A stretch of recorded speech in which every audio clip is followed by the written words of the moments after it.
নির্বাচনের জন্য অপেক্ষা করেন, আর জিতে যাদের ভোটে জিতেছেন তাদের অধিকার আপনারা কেড়ে নেন। মানুষকে ভোট দিতে দিচ্ছেন না, তাকে আপনি টাকা দেবেন।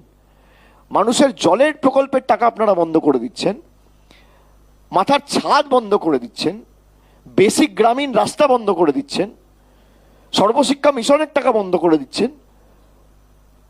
আপনারা লক্ষ্মীর ভাণ্ডার দেবেন, যুবসাথী দেবেন, ৩,০০০ টাকা দিন। আপনি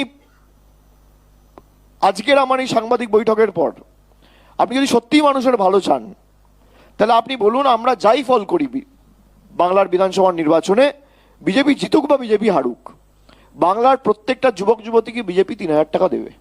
আপনার দেওয়ার জায়গাও রয়েছে, আপনি কেন্দ্রের সরকারের দায়িত্বে রয়েছেন 29 অবধি। আপনি বলুন প্রত্যেক মহিলাকে আমরা ডিবিটি করে ৩,০০০ টাকা দেবো। আমি আজকে যা যা বলেছি আমি ক্ষমা চেয়ে নেব। আপনারা মানুষের মৌলিক অধিকার কেড়ে নিচ্ছেন, বাঁচার অধিকার কেড়ে নিচ্ছেন। যে শপথগুলো দিয়েছে বা যে প্রতিশ্রুতিগুলো দিয়েছে, একটা প্রতিশ্রুতিও আপনারা বিধানসভা ধরে ধরে দেখুন না। হরিয়ানা যে প্রতিশ্রুতিগুলো দিয়েছে বাস্তবায়িত হয়েছে, মহারাষ্ট্রে যেগুলো দিয়েছে বাস্তবায়িত হয়েছে, আসামে যেগুলো দিয়েছে একটাও বাস্তবায়িত হয়েছে। প্রধানমন্ত্রী বলেছিল আমাকে 50 দিন দিন, আমি কালো টাকা ধ্বংস করবো। আজ কালো টাকা ধ্বংস হয়েছে। জিএসটি করে দেশের অর্থনীতি প্রায় রসাতলে পৌঁছে দিয়েছে।